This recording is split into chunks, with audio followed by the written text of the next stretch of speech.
How y'all doing out there? Want to welcome you back. Welcome some of y'all for the first time to the TPP, the Tremaine Perry podcast. I'm your host. Some folks call me Trey.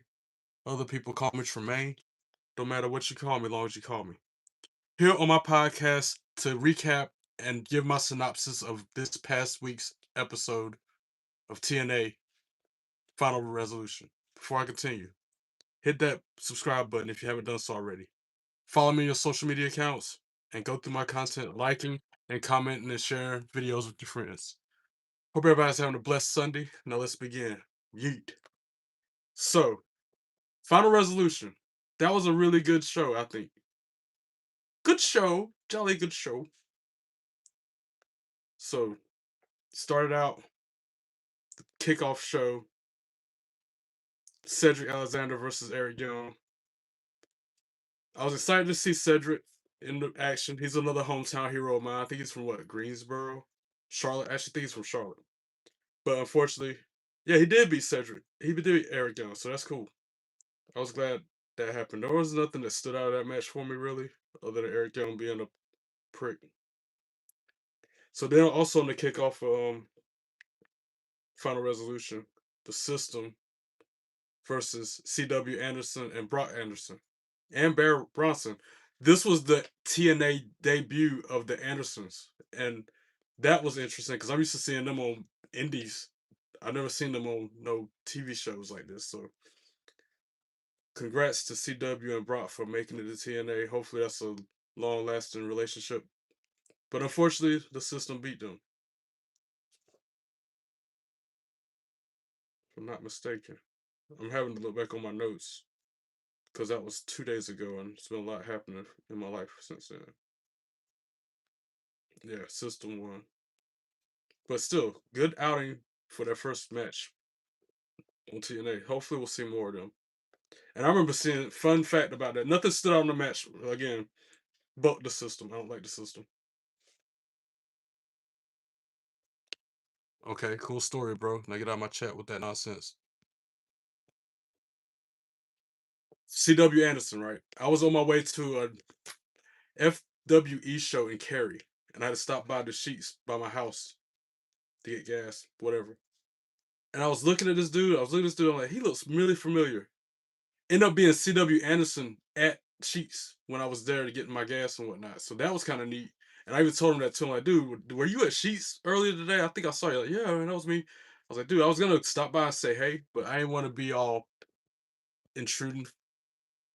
So he said next time, don't be hesitant to come up and say hey to him if I see him in public again.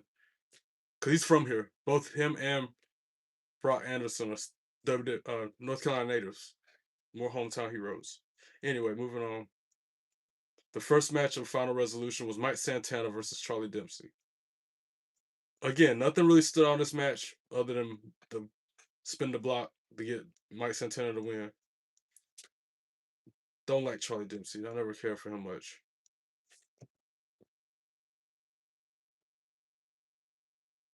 I can block y'all trolls all day long. Ain't nothing to it but to do it. What up, Rowan? How you doing?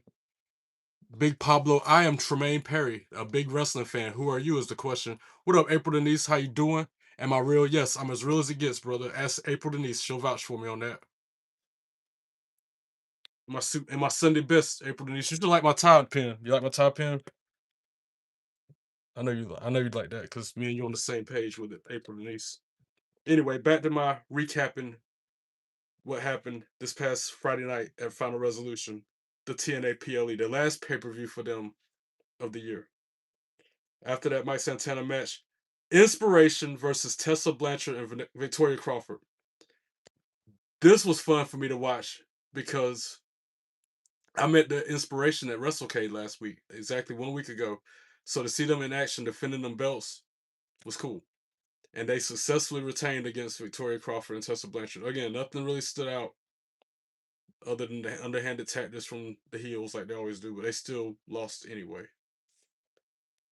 And the tag team finish with the Inspiration was cool. The tag team finisher move.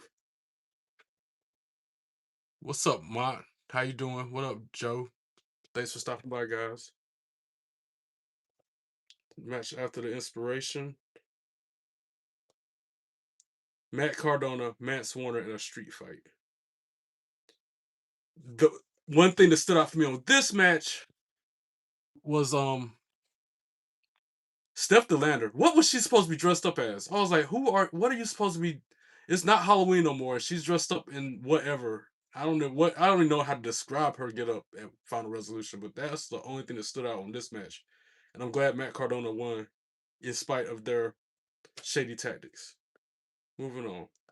Steve Macklin versus Stax for the International Championship. A lot of shenanigans in this match, especially since Lexis King was at ringside.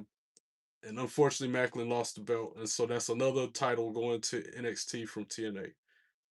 Not very happy with the outcome of that one, guys.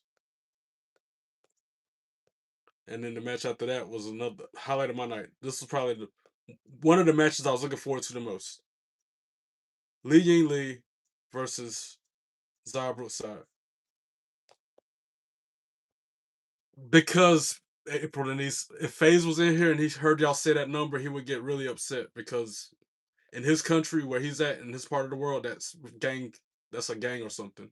So that's why I delete it every time I see that number. Li Ying Lee versus Zara Brookside for the Knockouts World Championship. Again, this brought me back to WrestleCade because I just saw Zara Brookside at WrestleCade. Shucky Ducky Quack Quack. I was wanting her to win, but I knew Li Ying Lee was going to retain like she did. Show respect between the two of them before and after the match. Gotta love it. But Danny Luna, after the match, came out there and attacked both of them, and then Indy Hartwell came out there to get her out of the way, which led to this coming Thursday on Impact. It's gonna be them two in a bull rope match. I think they made it. I think that's what Santino made it. Anyway, they're gonna face off to settle that score Thursday on Impact. Moving on. The Rascals versus Order 4. That was the next match. Again, I like the Rascals. It's cool that Wesley's on TNA again, rebranded as what's his name? Xavier something. Something Xavier. Desmond Xavier. And they defeated Order 4. I don't like Order 4. I don't like System. Anyway, again, nothing stood out on that match either, other than high impact, high flying, rascal action. What up, Shannon? How you doing? Welcome in. Ronan, I see you. I see you, Blade. I'm just recapping what happened on Final Resolution. Just talking about some of the points that stood out to me. So then it was the parties versus OTM. Out the Mud was on TNA programming this week, which blew my mind. And I'm so glad the Hardys retained. But the thing that stood out to me on this match was what happened after the match.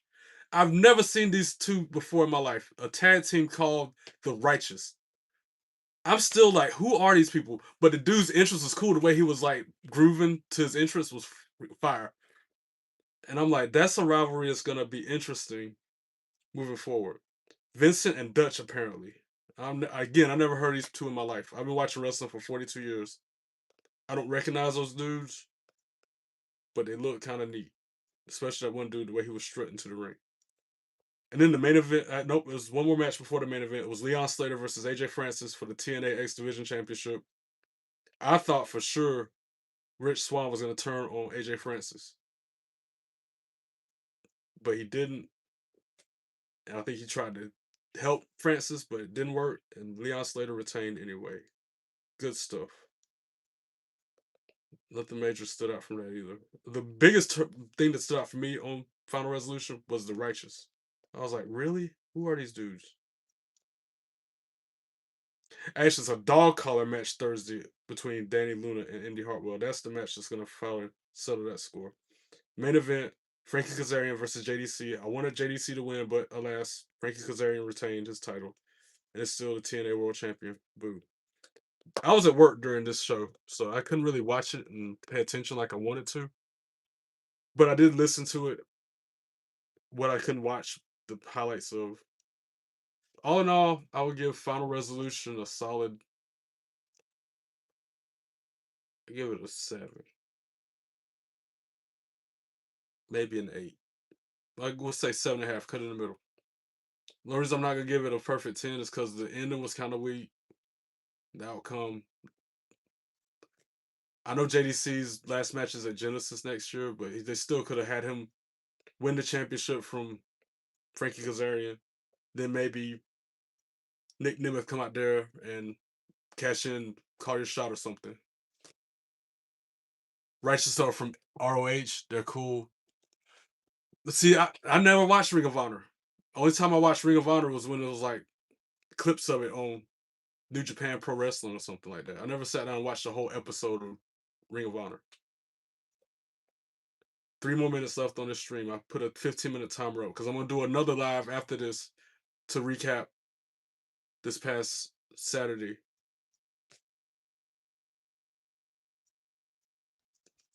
WWE deadline, NXT deadline.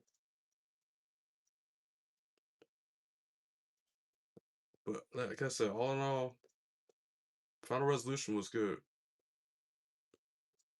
The Zara Brookside Lee and Lee match was probably the favorite of them all. That was my favorite match out of everything they had on the deck, on the card. And of course, the Hardys. I love to see them in action anytime. Matt Hardy's or Jeff Hardy's war paint was really cool. Always something to look at. Always keeps it innovative. I might just end this early so I can jump on that other live. I'm so disappointed Stacks won. That sucks. Of course, he had. I think they used Lexus King's cane to win, like as a weapon behind the ref's back. Of course, they had to do underhanded tactics.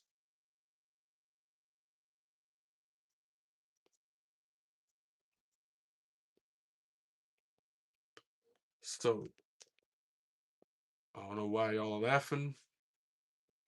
Laugh it up, Chuck. I'm here doing my thing. You do yours.